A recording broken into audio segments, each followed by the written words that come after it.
Assalamualaikum warahmatullahi wabarakatuh. Kali ini kami akan mempresentasikan materi dari Mapel Didikan Agama Islam kelas 11 yang berjudul Menguatkan Iman dengan Menjaga Kehormatan, Ikhlas, Malu, dan Zuhud. Kami beranggotakan 5 orang yaitu Raihan, Anggi, Kanoval, Ariel, dan Mahardi. Kami semua dari kelas 11 TK2. Materi yang kami bawakan hari ini adalah yang pertama, menjaga kehormatan, ikhlas, malu, dan terakhir zuhud. Apa itu menjaga kehormatan? Menjaga kehormatan adalah sikap yang dapat menjaga seseorang dari melakukan perbuatan-perbuatan dosa, baik yang dilakukan oleh tangan, lisan, maupun kemaluannya. Termasuk di dalamnya meninggalkan hal-hal yang mungkar, untuk melindungi diri dari hal-hal yang tidak pantas atau berlebih-lebihan. Maksud dari menjaga kehormatan adalah menjaga harga diri, nama baik, dan kemuliaan diri. Dalilnya, Rasulullah Shallallahu Alaihi Wasallam bersabda, barang siapa yang berusaha menjaga kehormatannya, maka Allah akan menjaga kehormatannya, dan barang siapa yang merasa cukup maka Allah akan memberikan kecukupan. Hadis riwayat Al-Bukhari. Sikap muruah dibagi menjadi 3 macam yaitu muruah terhadap diri sendiri, muruah terhadap sesama makhluk, dan muruah terhadap Allah Subhanahu wa Ta'ala. Contohnya, menjaga perkataan dengan tidak mengejek teman ataupun berkata kasar. Menggunakan pakaian yang mencerminkan syariat Islam, bukan menggunakan pakaian yang menampakkan lekuk tubuh, menjauhi pergaulan bebas dan zinhara. Menjauhi makanan dan minuman yang haram.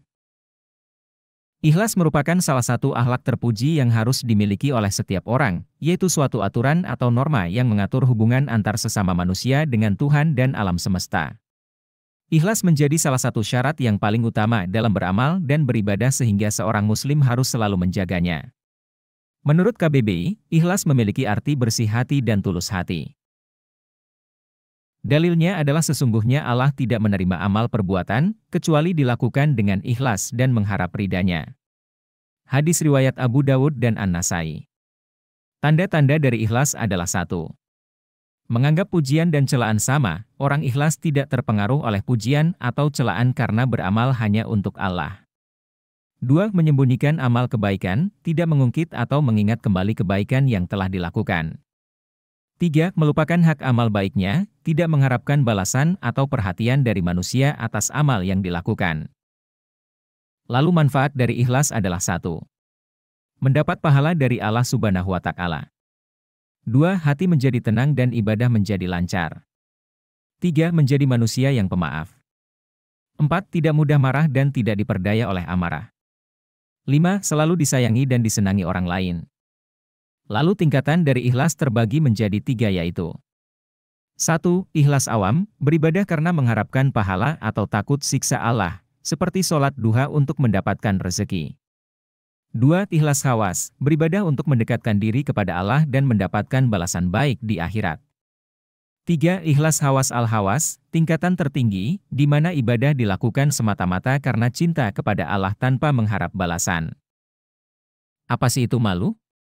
Malu adalah perasaan tidak nyaman atau tidak enak yang dialami seseorang ketika melakukan sesuatu yang tidak pantas atau tidak sesuai dengan norma-norma sosial. Malu juga dapat dialami ketika seseorang merasa bahwa mereka telah melakukan kesalahan atau kegagalan.